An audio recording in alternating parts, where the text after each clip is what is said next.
Allô? Bonsoir le frère Tefet. Oui, bonsoir, chef. Comment ça va? Oui, ça va très bien, cher philosophe. Comment allez-vous? Ça va, alhamdoulilah, Dieu par la merci. grâce de Dieu. Et la famille? Dis alhamdoulilah, la kulli ali. Dieu merci. Que Dieu nous protège. Amen. Merci beaucoup, cher frère. Donc, vous avez Et la de ton parole. côté, la famille, tout le monde va bien. Oui, par la grâce de Dieu, tout va bien. Grâce à Dieu, tout va bien. Oui. Dieu merci. Donc, vous avez la parole. Ok, chef, merci. Il n'y a pas de problème. Je te dis encore bonsoir à toi, bonsoir à toute la classe, bonsoir à tous ceux qui partagent les vidéos.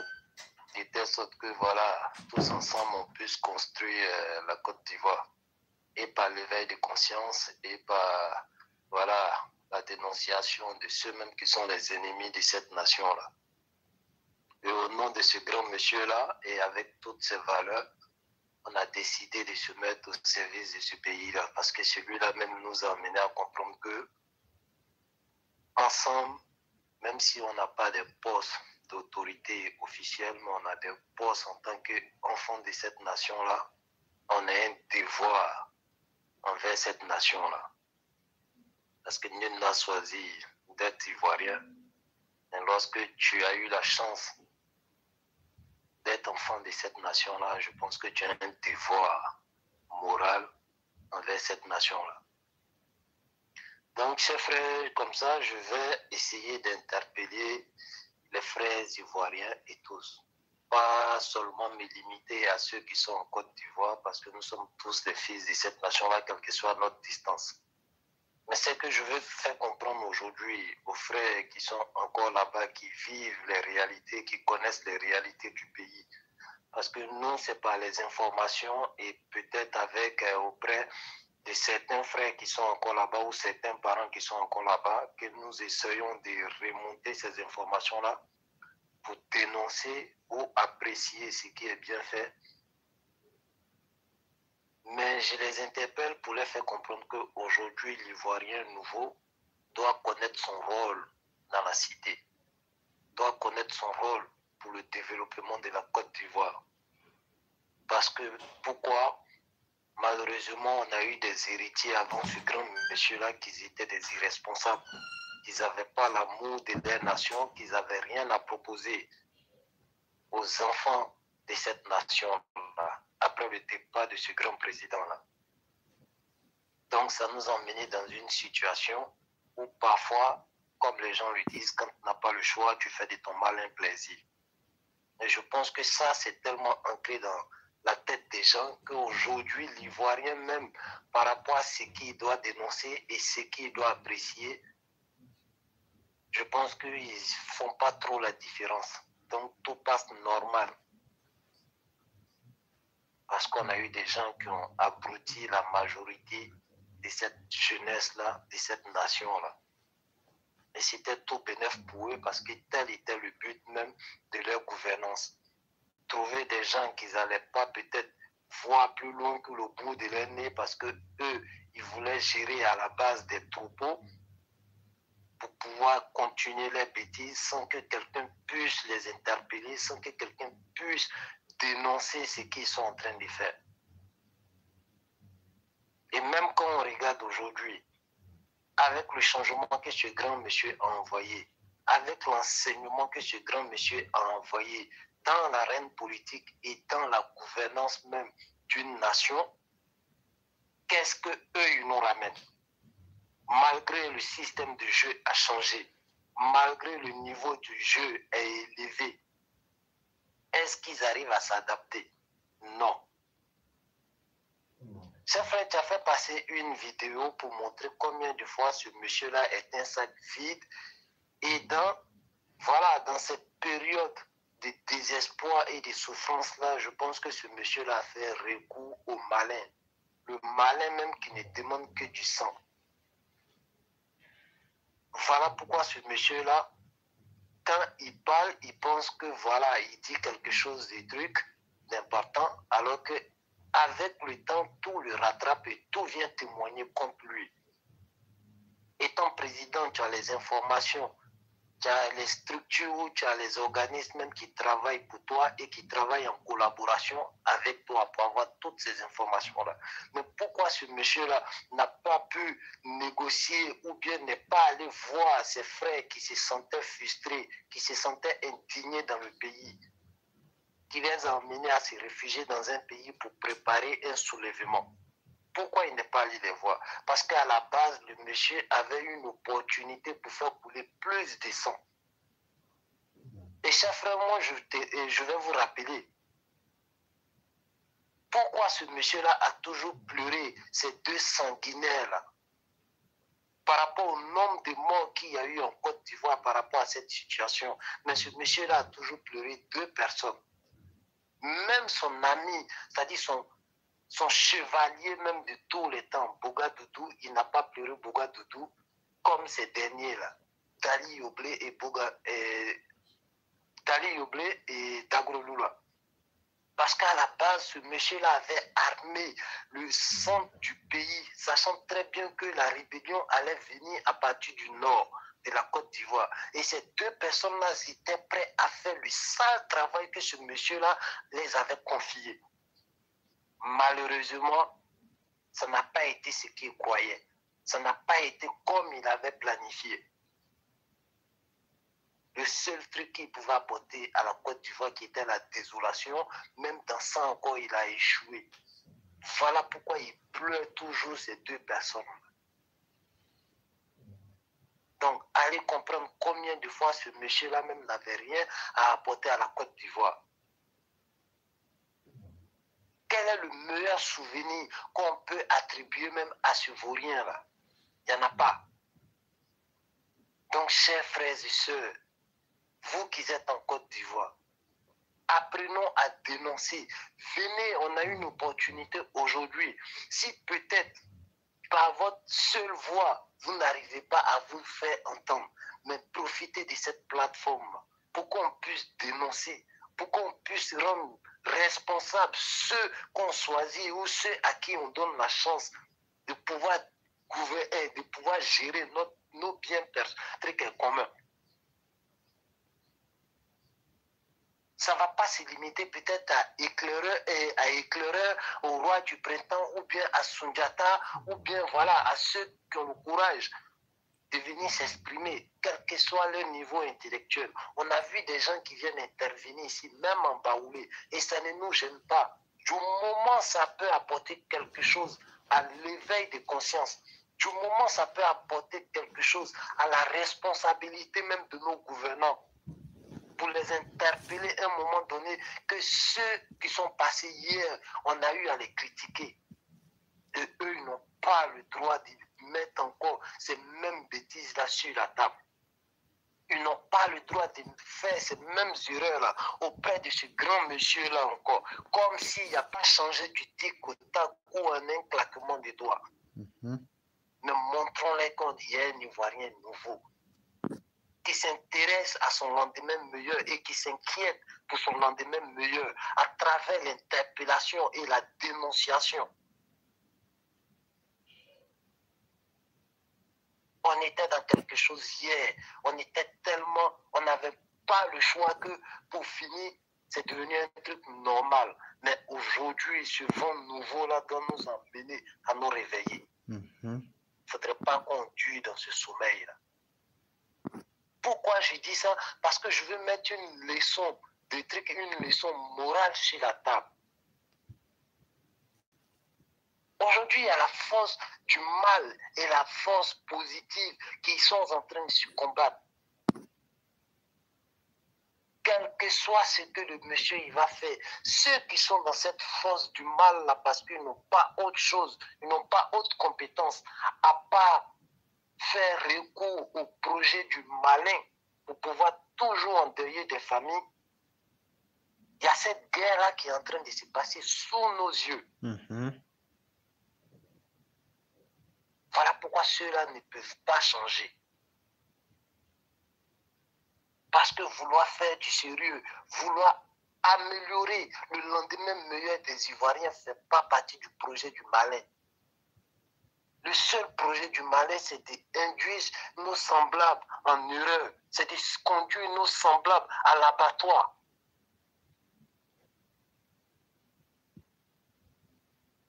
Mais cette leçon morale que je veux mettre sur la table, c'est la responsabilité de ceux qui ont eu la chance d'être auprès de ce grand monsieur à qui nous avons donné nos voix, à qui nous avons donné notre confiance.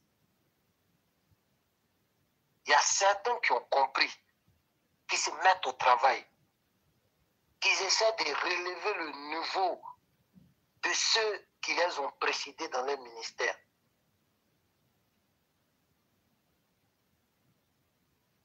Mais qu'est-ce qu'on constate? Il y a des bras cassés, il y a des boulets qu'on doit transporter. À croire qu'eux-mêmes, ils ne sont pas en train de combattre parce qu'ils se reconnaissent plutôt dans la manière de faire des opposants que nous sommes en train de critiquer, que nous sommes en train de dénoncer et montrer leur vrai visage à la face du monde.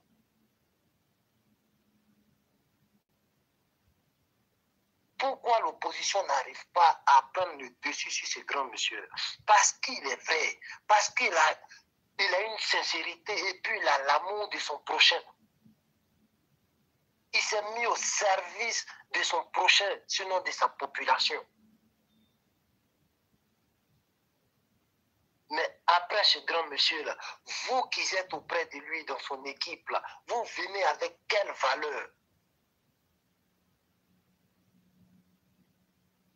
Est-ce qu'on doit avoir peur parce que vous partagez ces mêmes valeurs-là avec ces opposants qui ont été inutiles pour l'avenir de la Côte d'Ivoire et sa population? Est-ce que c'est dans cette valeur-là que vous vous reconnaissez? Si je peux appeler ça valeur même.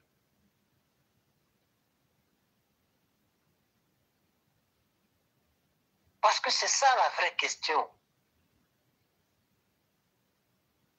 Combien de ministres aujourd'hui qui peuvent lever les mains pour dire voilà où mon précédent avait laissé là-bas et moi je suis allé au-delà de ça. On critique parce qu'on a besoin de résultats. Les mêmes problèmes d'ACD jusqu'à aujourd'hui. Ces mêmes problèmes-là existent encore. Les écroulements des bâtiments. Ces mêmes problèmes-là existent encore. Quelle est la solution qu'on trouve? Quand est-ce que les ministres même si on nous dit comme ça qu'ils ne sont pas maçons, mais on n'a jamais pris un maçon sur chantier pour le mettre comme ministre des trucs de la construction ou bien des trucs de l'urbanisme parce qu'il travaillait dans caniveau? Non. Donc, nous dit que le ministre n'est pas maçon ou bien le ministre n'est pas ça. Alors, il fallait que le ministre aussi refuse parce qu'il n'est pas maçon, donc il ne connaît rien dans ce domaine-là. Et on allait peut-être prendre un maçon qui s'y connaît ou un truc, un éboueur pour venir occuper ce poste-là parce que ça fait partie de son domaine. Donc, c'est limité comme réflexion, c'est limité comme raisonnement pour pouvoir défendre un ministre. Et le ministre aussi va vouloir se cacher derrière ces raisonnements-là, comme quoi ils sont en train de lui défendre. Ça fait honte.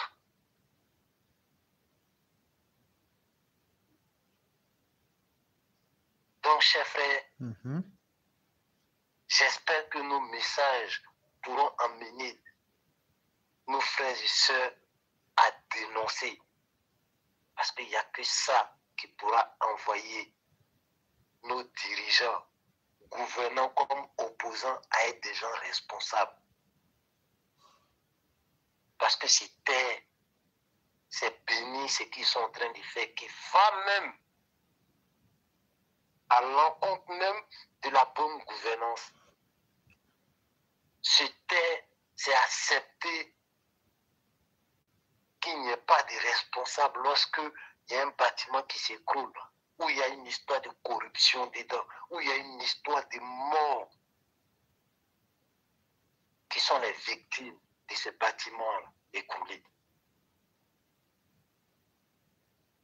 quand on va commencer à dénoncer, combien de fois on a dénoncé et puis on a eu gain de cause? Pas parce que, voilà, on a mis un couteau sur la gorge du gouvernement, mais parce qu'on a montré que c'est nous, la population, c'est nous qui sommes les contribuables ivoiriens. C'est nous qui donnons nos voix pour qu'eux, ils soient des autorités demain. Ils sont conscients de ça. Mais est-ce qu'ils vont travailler pour faire la propagande même de ce qu'on fait comme émission, de ce qu'on transmet comme valeur, de ce qu'on donne comme leçon? Est-ce qu'ils vont faire la propagande de ça? Est-ce qu'ils vont mettre les moyens, même si on fait de façon bénévole et qu'on n'a jamais demandé 5 francs? Mais soutenir cette plateforme-là, c'est quelque part donner et faire la propagande même de notre contribution. Voilà pourquoi je me pose la question. Est-ce que pas mal d'entre eux, auprès de ce grand monsieur-là, se reconnaissent dans les valeurs de ce grand monsieur-là, ou bien ils se reconnaissent dans les valeurs de ceux qui sont en face, qui n'ont rien à apporter à la Côte d'Ivoire?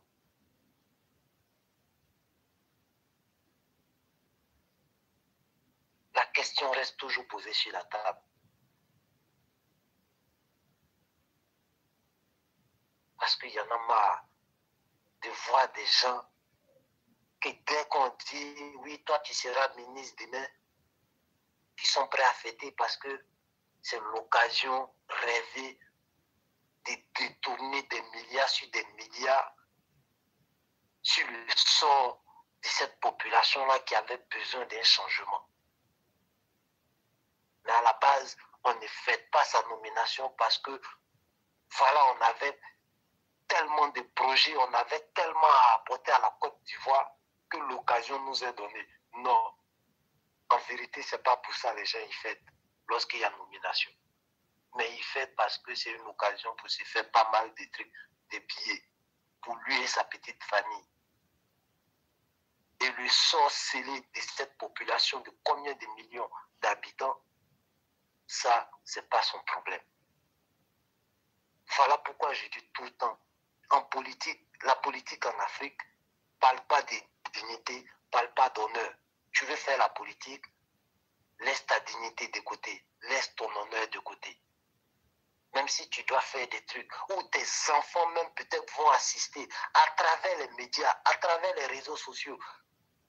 Voici où mon père avait la responsabilité et voici ce qui a été comme drame sous la responsabilité de mon père. Mais est-ce que le politicien en Afrique encore parle de dignité?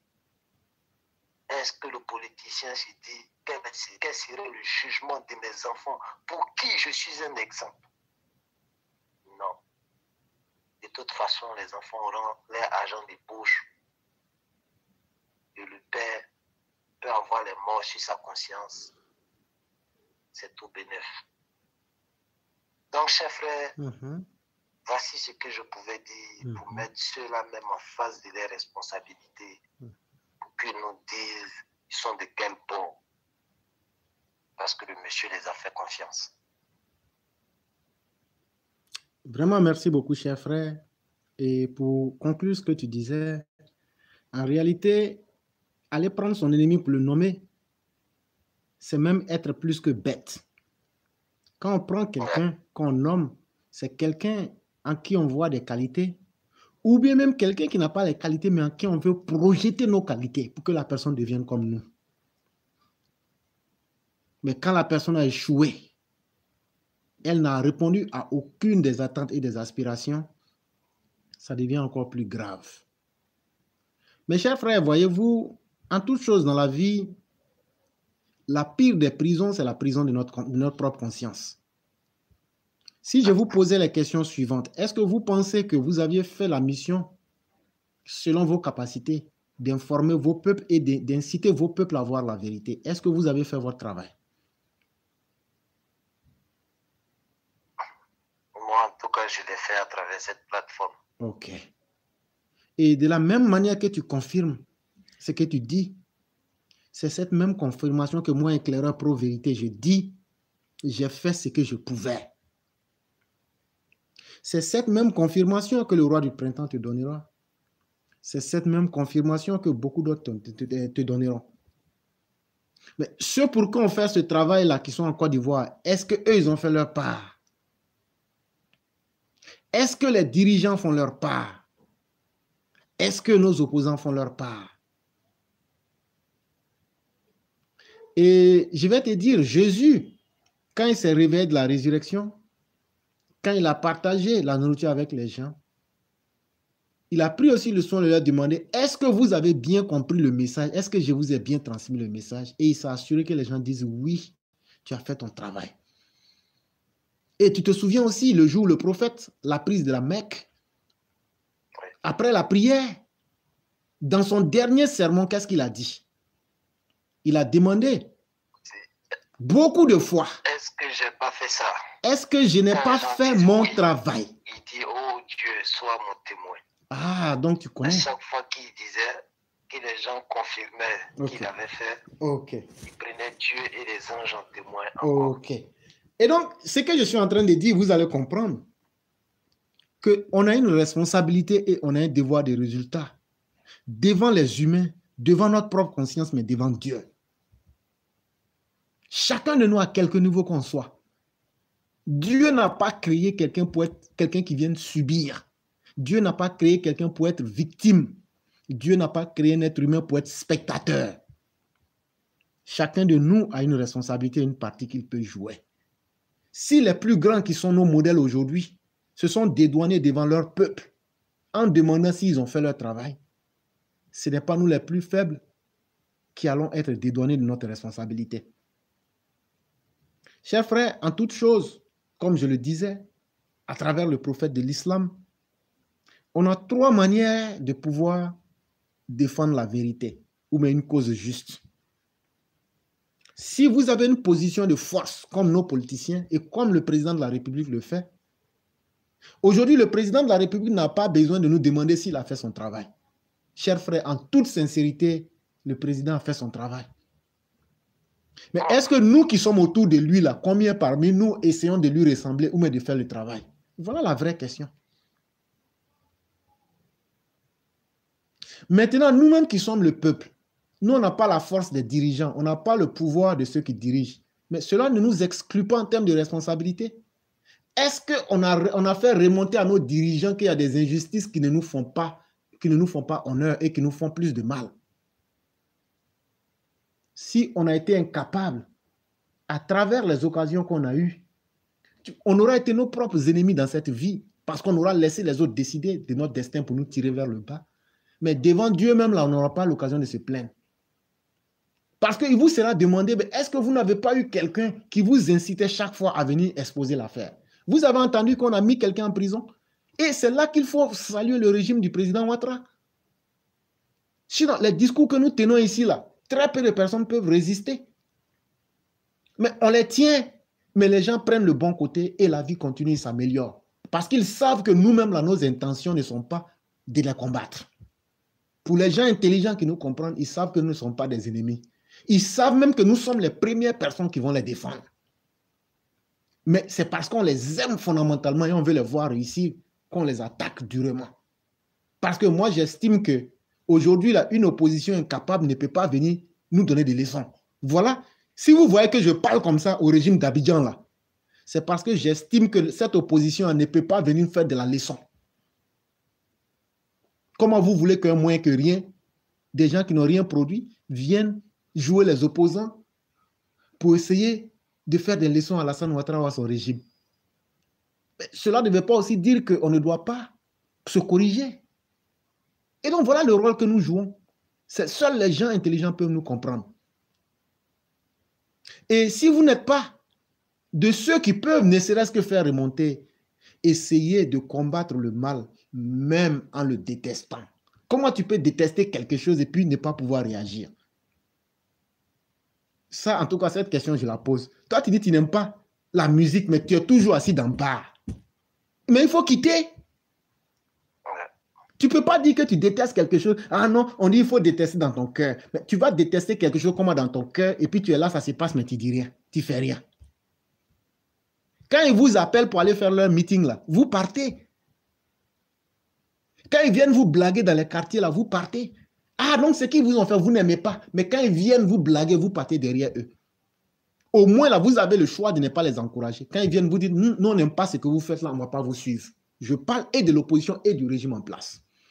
Ça va conscientiser les hommes politiques. Et on ne va jamais mettre quelqu'un en prison parce qu'il y a des politiciens qui sont venus avec des billets de 10 000 qui voulaient les blaguer. Lui, il a dit non, lui n'est pas d'accord avec ça parce que depuis qu'il est ministre, il fait tomber les immeubles. Donc moi, je ne veux pas venir prendre son argent pour me corrompre ma conscience. On ne peut pas mettre quelqu'un en prison à cause de ça. Nous autres, on peut nous mettre en prison parce qu'on a parlé. On peut mettre Alassane Ouattara en prison parce qu'il a failli en tant que dirigeant. Mais toi qui devrais haïr le mal dans ton cœur, là, ce n'est pas suffisant, hein? Ça s'explique. Quand tu n'aimes pas quelque chose, là, tu ne peux pas être sans réaction. Quand ça vient vers toi, là, tu te déplaces pour quitter. Ou bien tu cherches à t'éloigner. Mais demain, quand ils vont venir vous blaguer, c'est vous qui partez les suivre. Et donc, c'est clair, chacun a sa responsabilité. Et moi, j'estime, chers frères, qu'on a fait suffisamment notre travail. On va faire encore du mieux qu'on peut. Nous ne sommes pas éternels. Et nous avons aussi nos réalités. Continuons à faire confiance en Dieu et continuons à faire confiance au président Ouattara que nous sommes en train d'aider avec les bonnes personnes qui sont autour de lui. Je crois que c'est là que réside le mérite de notre travail et continuons. C'est ce que j'allais ajouter. On va toujours continuer. Et si tu me permets une minute, pourquoi je mets toujours cette leçon morale sur la table? Parce que regardons aujourd'hui, qui sont ceux qui ont été fabriqués par ce séplou, ce sanguinaire, ce criminel-là. Et quand tu vois des gens, même avec les bagages intellectuels, faire allégeance ou bien copiner même dans le dos de ce grand président-là, avec un maudit du nain, des trucs et du nord, comme Sorokium. Je peux prendre le président comme exemple parce qu'il a montré par sa compétence et par sa manière, ses valeurs qu'il essaie de transmettre. Je peux faire allégeance à ce grand monsieur-là. Mais la question que je pose aux intellectuels ou ceux même qui ont des bagages académiques, qui se retrouvent en Sorokium ou en Seplou, mais avec quelle valeur, avec quel bagage intellectuel ou académique? Et c'est là que tu te dis, mais où va le monde? Parce que combien de fois on dénonce qu'il y a des taupes dans ce gouvernement-là qui travaillent avec Sorokium, mais eux-mêmes, quand ils se posent la question, eux, avec l'âge, est-ce que Sorokium doit être un exemple pour qu'eux puissent faire allégeance à Soro? Est-ce que Sorokium a un bagage intellectuel plus que eux, pour qu'eux puissent faire allégeance à Sorokium? Mais c'est parce qu'à la base, c'est tous des voyous. Alors, il n'y a pas besoin de bagages intellectuels, il n'y a pas besoin de valeurs en tant qu'être humain, mais le seul point commun qu'ils ont, c'est venir cracher sur le sort des millions de personnes parce que le monde doit exister que par eux. Et c'est ça qu'on essaie de dénoncer aujourd'hui. Voilà pourquoi on interpelle la population. Pour les dire, apprenons à dire non à ceux qui n'ont pas de valeur, à ceux qui n'ont rien à apporter à la Côte d'Ivoire. Parce que si on s'était, ceux-là, ils ont compris qu'ils sont déjà devenus des personnages publics.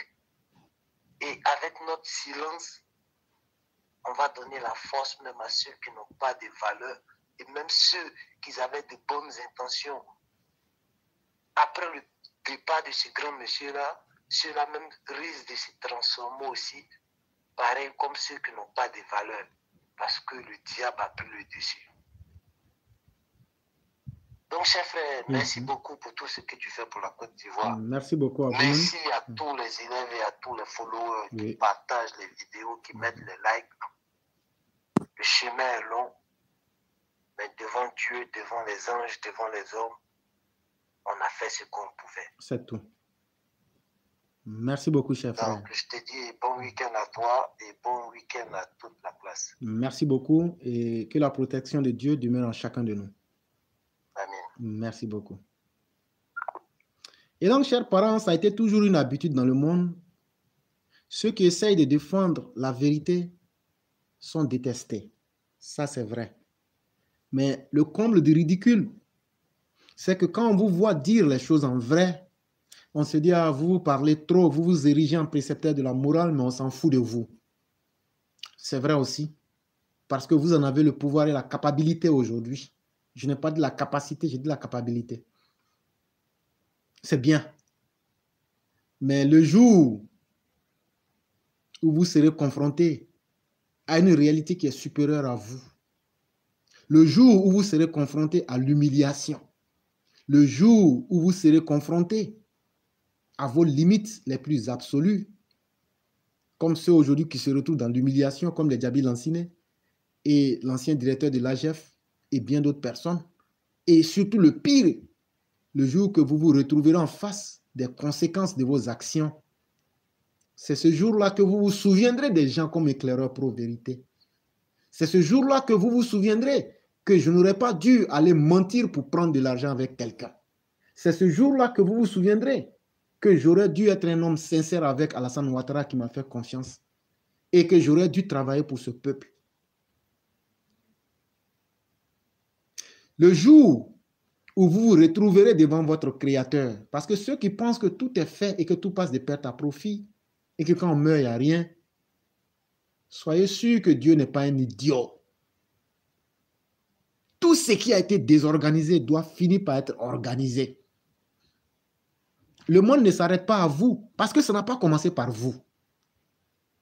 Et le mal que vous faites là, il y a des gens qui ont fait pire que ça. Mais regardez la conséquence des gens qui se comportaient mal sur la terre. Regardez comment sont finis, quelle a été la fin des malfaiteurs sur la terre. Regardez comment leurs descendants ont fini de la manière la plus vile. Tout ça, vous allez penser que nous sommes dans l'abstrait ou même dans nos imaginations. Mais c'est des faits réels. La nature même se charge de mettre les choses à leur place. Et donc, pour nous, que vous nous écoutiez ou que vous ne nous écoutiez pas, Dieu merci, notre destin ne dépend pas de vous. Et par la force des choses, nous prions Dieu à ce que notre destin ne soit aucunement lié à des malfaiteurs ou à des personnes qui ont pris le bien de la collectivité pour en faire un objet personnel. Parce qu'en réalité, c'est le feu que vous êtes en train de manger. Et c'est le feu que vous êtes en train de mettre dans votre descendance. Mais vous ne semblez pas mesurer les conséquences. Quand vous serez confronté à votre Créateur Dieu et qui va vous demander sur le mal que vous avez fait à vos semblables, ce jour-là, vous aurez pitié de vous-même et vous allez regretter d'avoir existé sur cette terre-là. Et même après votre mort, regardez les malheurs successifs qui touchent votre descendance, qui finissent par être des hommes inutiles sur la terre. Et si vous voyez que dans l'histoire du monde, c'est toujours à travers les petits d'hier que sortent les grands hommes. Ce n'est pas un hasard dans la loi de Dieu et dans la loi de la nature. Les grands hommes sortent toujours des petites personnes qui n'ont pas corrompu leurs âmes. Parce que celui qui vit dans le mal, dans le faux, dans la pourriture, ne peut pas produire quelque chose de bien. Mais ce n'est pas une leçon pour vous. Vous continuez à persister dans le mal. Continuez. Parce que grâce à vous, vous pourrez remplir les flammes de l'enfer. Et grâce à vous, il faut qu'il y ait des gens sur cette terre-là qui ont la conscience lourde. Et nous autres, ça nous met à l'aise. Parce que grâce à vous, nous, on peut vous prendre un exemple pour dire voilà des voleurs, voilà des mécréants, voilà des mauvaises personnes qui n'ont ni respecté les humains, qui n'ont ni respecté Dieu et même qui font honte à Satan. C'est ce qu'il faut qu'on vous dise.